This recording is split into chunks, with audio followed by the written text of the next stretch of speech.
Welcome, everyone, to another episode of Streamed and Screened, an entertainment podcast about movies and TV from Lee Enterprises.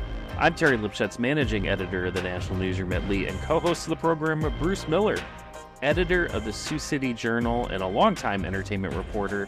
And you're a little bit like Father Christmas. Silver bells, silver bells. It is Christmas time on television, even though we haven't gotten through Thanksgiving and Halloween is like hanging there. Hallmark starts early. They also do Christmas in July, but now is a big kind of push for them to get some of these shows out there because you can watch Christmas movies every night of the year until Christmas and then even after. Hallmark has launched a new channel. It's a streaming channel called Hallmark Plus. And so they needed new content for that. So they have been rolling out just a ton of stuff. Interestingly, they've also kind of moved away from doing strictly movies. They have a mini series in the mix. They have a game show in the mix. They have a kind of a home help show where they can help you decorate for the holidays.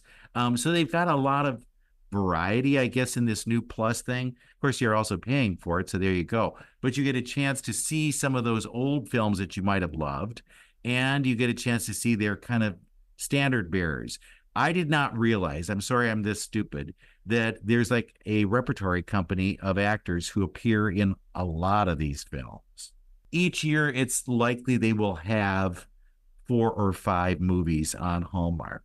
Now that's, could you imagine Tom Cruise saying, I'm going to do 4 movies this year? You think he's crazy. But with the Hallmark people, it's the way we do business. Yeah, I mean, you almost get that with Tom Cruise, with just the never-ending cycle of Mission Impossible movies. The Mission Impossible that never ends. Right, exactly. Yeah. But yeah, and they do have a popularity kind of system because there are some that you see more than others. Lacey Chabert, if you remember her from Party of Five, she was the little girl on that, is the most popular Hallmark movie performer. And she got this new kind of Let's Help Plan a Party show called Celebrations. But she loves it. She thinks it's great fun, and it fits with her personal beliefs. In other words, she wants goodness and light in the world. She doesn't want to have to do, killers or, murdering moms or things like that. She's very, open about it. It's not the kind of movies that other people make, but it's the kind of movies I like to make. And the audience loves her. They think she's one of the greatest things ever. Candace Cameron Bure, right, who used to be on Full House. She was another kind of contender for the crown, but then she's moved over to other channels. So she's not really with Hallmark anymore. Her movies still show there, but she isn't the number one. It's easily Lacey Chabert.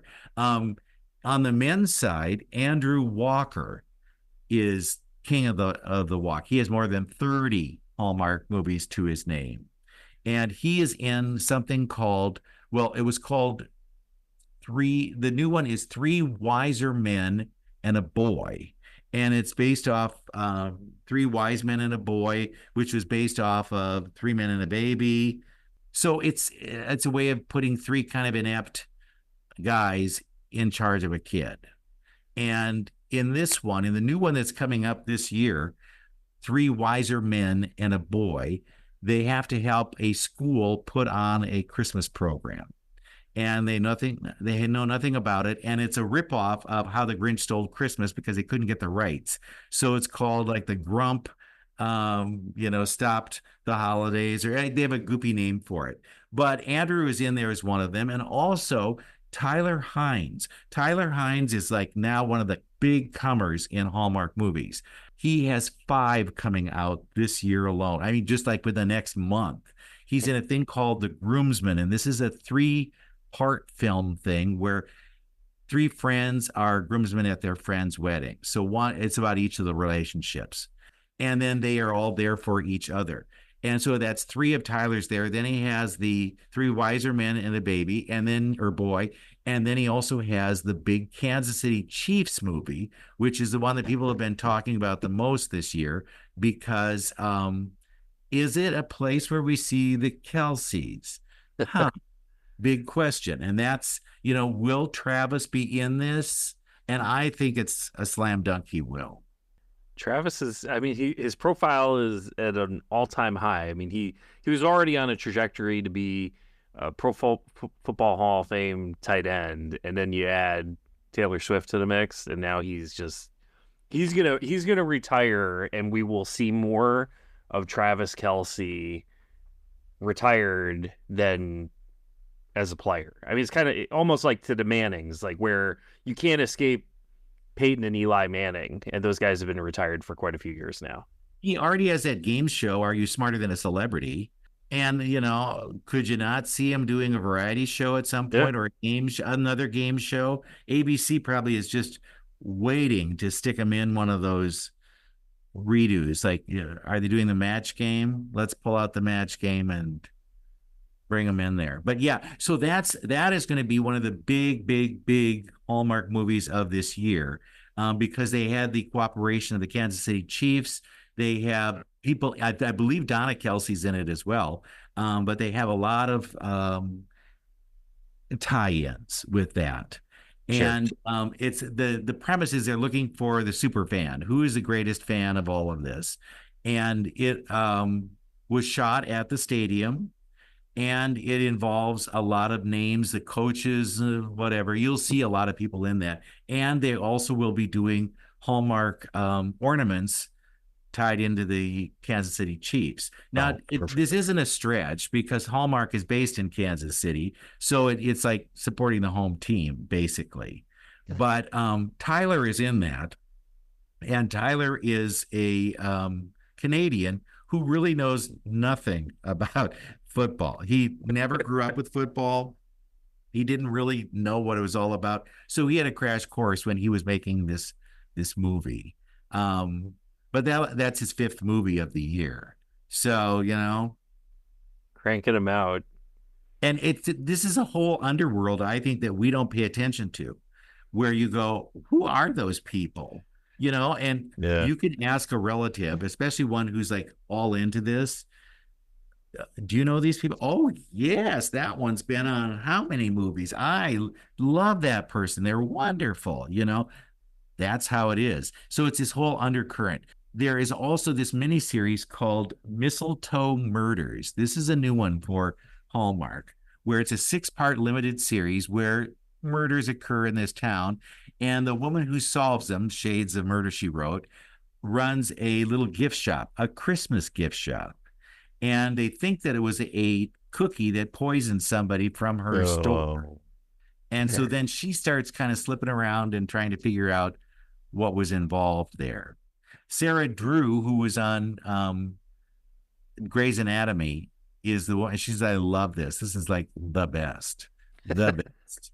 It's so easy to do, but she says it's hot when you film these things in the summer. And I said, you've got a lot of dialogue you've got to get through. How do you do that? She says, it's all in her mind. So it's a voiceover, so I can sit with a piece of paper and just read it off there. I don't have to do like, well, and then so-and-so did this, and then that person did that. And so she has this kind of way of shortcuts that they can look for.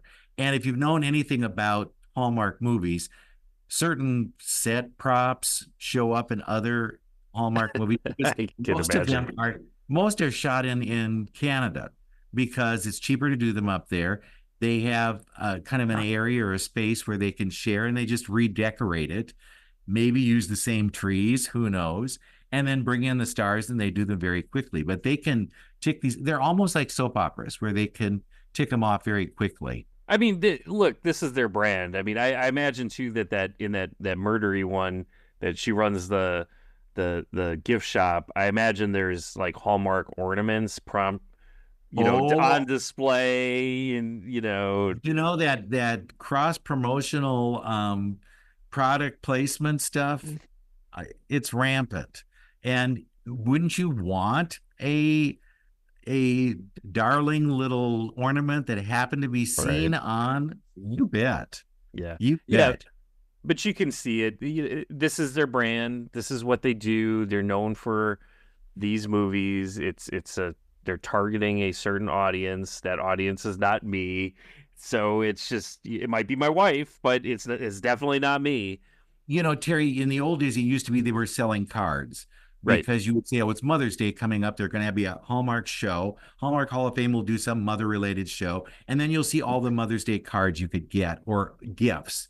Now, because people don't send cards that much anymore, they've had to look for other ways to monetize these things. And that's where you get ornaments and you get figurines and you get dishcloths, a whole bunch of stuff like that appeals to a different audience. So yeah, I think they are leaning into all of this, and they were very smart to move their business model to a streaming service, because then they can control whatever it is they want. They don't have to worry about other advertisers kind of gumming things up. Couldn't you imagine you were doing this very kind of nice, homey movie, and then suddenly there's a political ad that's in the middle of it talking about how bad other people are? I think this is their way of controlling the narrative for their people. But yeah, I watch them. I've said this before.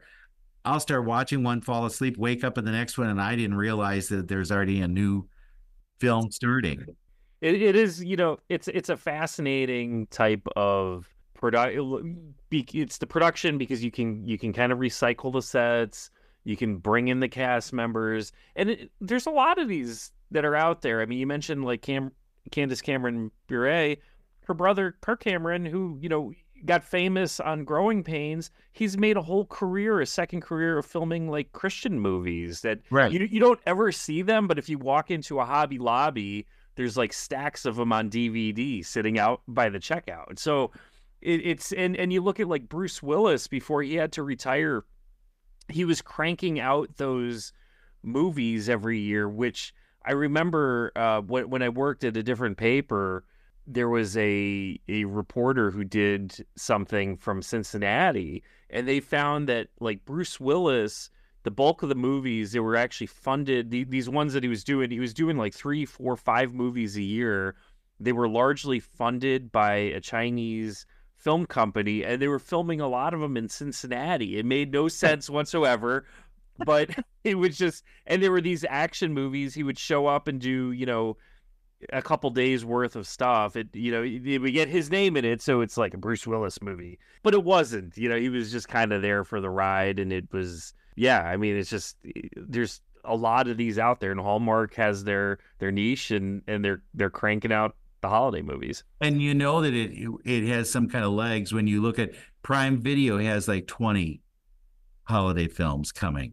Hulu has at least 10. Disney, more than a dozen. Netflix, they all are leaning into this. Lifetime does a lot of these as well. So tis the season, Yeah. And to say that maybe those storylines are drying up, well, they're searching for Mr. Christmas. And this is like a Bachelor-like show where these guys all audition to be Mr. Christmas. Who can be more Christmassy than anybody else? You've seen the light fight shows too, where they decorate homes, and it's like, how Clark Griswold can you get? But with the Finding Mr. Christmas, it's cute. It's very funny. Jonathan Bennett is one of the hosts, and they have them do things like sawing logs and putting up Christmas trees and wearing lumberjack shirts and making cookies and all that kind of stuff to see how well they would be. And the prize is to be in a Hallmark movie. So maybe it tells you something about the level of the actor. I don't necessarily need to have too many skills, but if I look like a lumberjack, I might get a job. I'm surprised they haven't taken the guy from the Jury Duty series, that was so kind of likable, but was duped by all these people into believing that it was a real trial. I'm surprised he's not in a Hallmark movie. I would think he would be perfect for this. Temple University is ranked among the top 100 national universities according to U.S. News & World Report. Through hands-on learning and world-class faculty, owls soar towards success. Schedule a campus tour today at admissions.temple.edu/visit. So you have an interview, right? We've got some and it's audio. with Tyler Hynes. Okay, so this is and first I'll preface this. Hallmark does the best parties ever. The best parties ever. I can have see that. never seen something like, we had one in a tent with chandeliers inside the tent, and it had china like you wouldn't believe. I mean, how many courses were we served? And how many wine courses were we served? Well, they introduced the actors from all their movies. I'll sit still for that as long as you serve me something to eat. And at the time, they said, and now we have a big announcement. Next year, we are going to double our number of Christmas films. Oh my God, the tent practically rose because they were so excited about the idea that there's more work. More work is coming their way. So Tyler Hynes, now, if you'll find his face somewhere, if you look for it, because he's in these 5 movies now: The Groomsman, Three Wiser Men and a Boy, and the Kansas City film. And he is in a lot of these movies. I think he's maybe second for the most. And I got a chance to talk to him at a party. So if you hear some background noise, you'll understand. But I was just curious, how do you get into this kind of stuff, and what keeps you in it, and what do you get out of the whole thing? And by the way, are you sick of Christmas? So here's my interview with Tyler Hynes. Tell me about when your first Hallmark movie. What was the role, and what were they looking for? The first one I did was It's Christmas Eve with Leanne Rimes. That was my very first one, and they had called me up like a few days prior to shooting, like maybe 3 days prior to shooting. It was very quick. What did it say the character was? Like, what were they looking for? Do you remember the description? It was just, no, because it was a straight offer. So they just sent me the script and said, are you willing to do this movie with Leanne Rimes? Here's the offer. And so I had my mother read the script because I was at dinner. They needed an answer immediately. And I said, look, Mom, do I sing in this movie? She was like, no. It's like, okay, how do you feel about the movie? She's like, I love it. I said, okay, it's going to be great. Yeah. Because, that's our audience. My mom loves these movies.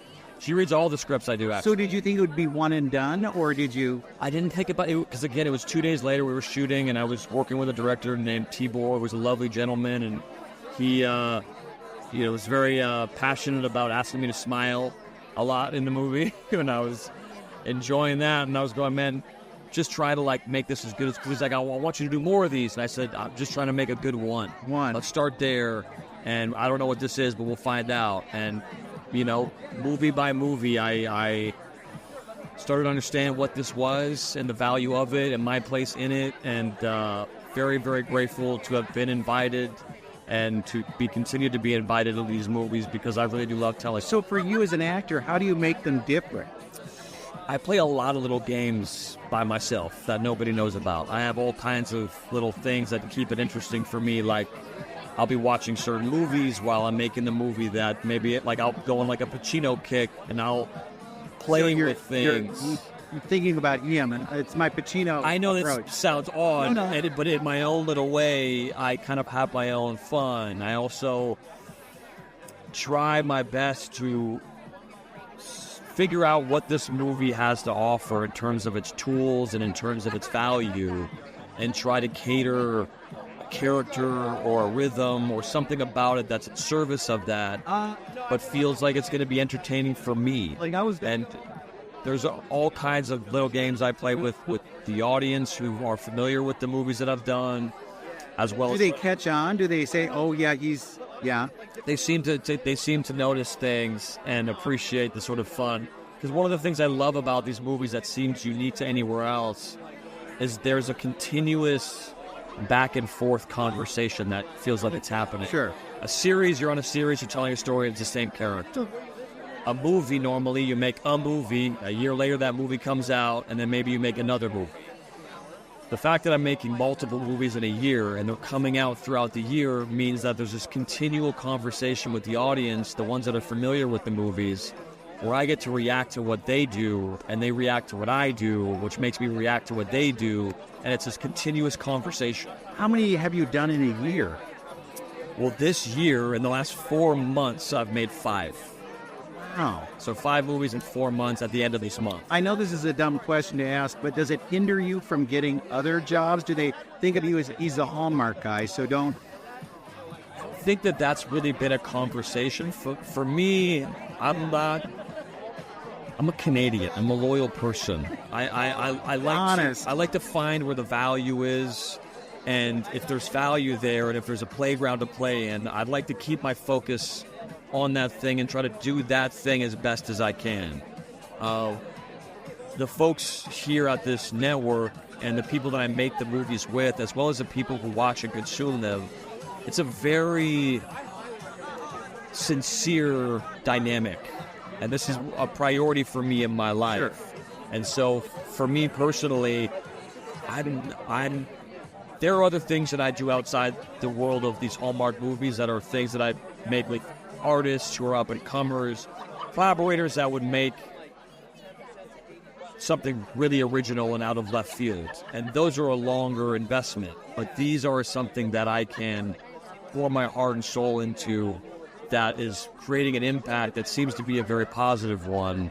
And I'm very happy spending my time focusing on trying to get the most out of that and push that as far as I possibly can in terms of its effectiveness as a viewing experience, sure, as well as hopefully creating a more diverse experience in terms of what these movies normally do, which we're doing with the Groomsmen and Chiefs. How are the fans then when they see you? And do they mention certain ones? Are there ones that come back all the time that they go, oh, I really loved you in... Yes. Yeah. It Was Always You is one that seems to really resonate with people.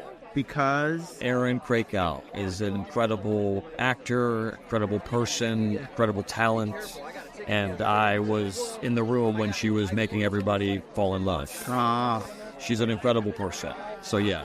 Okay, so then what are you like at Christmas time? Are you like, I've had too much Christmas, forget it? I love Christmas. Are you good at Christmas or not? Well, how about this? I left my Christmas tree up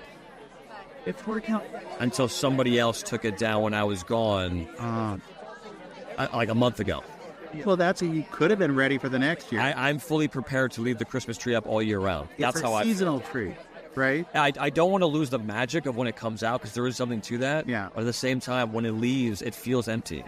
Do you know what I mean? Yeah. Would you be like any of those characters, though, in real life? Would you say, oh, yeah, I'm just like this guy? Or... It's funny. I was thinking of that today.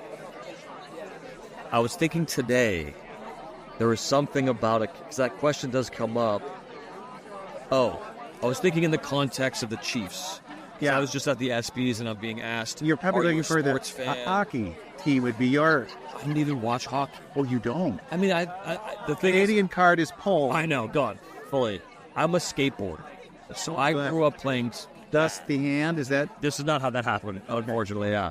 I wish it was from skateboarding. But I couldn't afford a lot of organized sports when I was young. So football was out of the question. Hockey was out of the question. So I like sports. I'll get into sports. I do go to games. I play sports. I enjoy them. But I'm not like an avid fan of any sort of specific sport. Or a team. I don't get the buy-in with that, you know? Well, the thing is, I didn't either. And when you're asking me which character I relate to, I was thinking to myself, as I'm being asked these questions at the ESPYs, I'm going... My character in this movie is somebody who's not really necessarily passionate about the Chiefs, right, nor the holidays. Right. And here I am, a Canadian representing, who didn't know the Chiefs, and since meeting all the folks at the Chiefs offices, sure, Kansas City people, some of the players, and I met the coach tonight. I've fallen in love with this team, and watching the Super Bowl this last season was... So now you're having all in. Like heart palpitations. Like, I don't know why I'm so invested now. So I was like, this is kind of what my character goes through. Yeah, totally. This is what my character does, right? And so this is maybe the first time that I feel like I have an answer to that question. I have it too. I'm like this character. I'm this guy who didn't have anybody found it. Exactly. Right? Oh, that's so good. Well, congratulations. This is what a great run. Yes. You know? And if this is your legacy, it's a good legacy. You know what? There are worse things in life. My mother's very happy I make these movies, and if I could do anything in this world, it would be make her happy. All right, Bruce, thanks for that interview. You know, there's a little bit of a reality show that I don't mind watching for Christmas. It comes every year, Holiday Baking Championship on the Food Network. You ever watch that? Yes. That's I think fun. they've been doing some on the Great British Bake Off too, where they do specific holiday themes.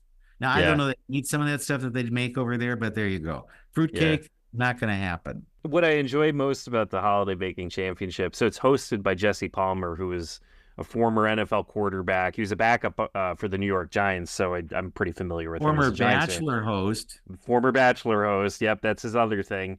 But it's Duff Goldman, who's he makes all those fancy cakes.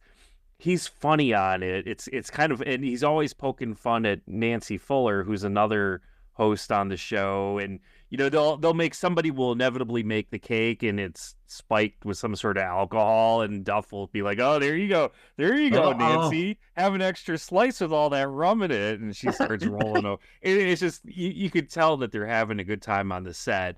But these are things that it's like, oh yeah, spiced rum cake that I'll never eat anything this good. I mean, the best cakes I've ever had were probably sampling for my wedding, and that's about as now it's just whatever I can get out of the store. Whoever will make a cake, I'll eat it. I'll eat it, but it's definitely not going to be this good. But what's your favorite holiday movie of all time? Oh, I love The Christmas Story. Okay, that's a fun one. Yeah, and I do like I like watching Christmas Vacation. Yeah, for some reason there's something there, and Home Alone is having new charms. It's fun to see that, but I hate It's a Wonderful Life. I do too. Wow, how about that? Yeah, that thing I cannot stand, and I don't know if it's because it comes at a time when I'm grumpy, but it doesn't have an effect on me. I'm with you 10,000% on that one. It's one that gets played every year at Christmas, and as soon as it comes on, I cannot switch the channel fast enough. It's just one of those movies which I cannot get into it. I know people love it, and they're like, "Oh, it's the greatest Christmas movie of all." It is not. It is. You know what the greatest Christmas movie of all time is? It stars Bruce Willis, who we just talked about. It's called Die Hard. Die Hard. He saves the Christmas party at Nakatomi Plaza. Okay, we will never forget. Never forget. Well, the one we want to see is that Star Wars Christmas special. I have it. And you have it? I have a bootleg copy of it on VHS. Yes. How bad is it? It's so horrible. It is so bad. Oh. Carrie Fisher, before she died, they asked her one time, like, what do you think about it? And she says she has a copy that she would put on it's like if she had a party at her house and the party wouldldn't end, and she would say, I would put it on just to clear my house. That's how bad it is. Oh man, that thing is terrible. And I don't know that I ever saw it when it first came on. If you missed some of those things, you never got a second shot at it. Right. Yeah. But that's that kind of looming series or show that you want to see. I have it in the copy I have, because it was never really officially released. It is right. If you have it, it is like a bootleg. It's something that shouldn't be out there. And so it was somehow recorded, I don't know if it was recorded with some rudimentary VHS or whatever at the time. It's somehow, but it has all the commercials in it too. So it's like, oh wow, like kids, like, hey kids, get the new Light Bright, that kind of thing. It's all these weird commercials from 1979 whenever it came out. Yeah, it's just it's wild. It is. Was that the year that they couldn't get the toys out, so they sent you a certificate? Yeah, right. That thing, if you have that certificate, it's worth more than the toy. Yeah, because people redeemed them right away. They were so mad. Can't you imagine you're at Christmas, you're opening up a box, and what is this? This isn't a toy. We can't play with a sheet of paper. Right. It's a redemption certificate. Hey kids, you got a redemption certificate. Let's use that again this next year. Yeah. The other thing too, besides movies like Vacation, I love it. Christmas Vacation is such a great movie. Home Alone is fun. Die Hard, wherever you fall on the Die Hard, it doesn't matter. But I also really, like Charlie Brown Christmas is always fun. But those claymation kind of stop motion, I just absolutely adore them, because you think about the amount of time that must have gone into it to have to move, Rudolph's little ear to make it wiggle, and how many frames they're doing to do all that work. The hundreds or even thousands of hours that went into making those back in the 60s is just incredible to me. And I love them. I think some of those are the best Christmas programs you could ever watch. Yukon Cornelius. They sold the little models or the puppets or whatever you would call that on an auction, and they went for thousands of dollars. Thousands. So somebody out there actually has a Rudolph that was used in the movie. And just recently there was an auction of cells from How the Grinch Stole Christmas. Wow.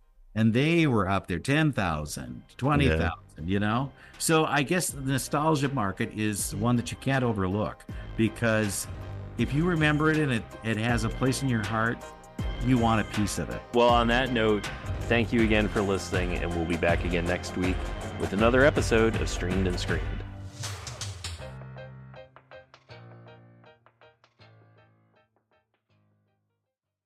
Have you been to the Great Wolf Lodge that's nearby? We took our kids last weekend and they won't stop talking about it. There's a huge indoor water park that's always 84 degrees, and they have dozens of other family activities like a ropes course, bowling, and more. It's the perfect getaway. It's so close, we literally hopped in the car and we were there in no time. We all had a blast and we barely had to do any planning. So if you have a free weekend coming up, now's the time to book a trip to the Perryville Lodge just outside of Baltimore. Or if you're in the Virginia area, check out the Lodge in Williamsburg. Head to greatwolf.com to book your stay today.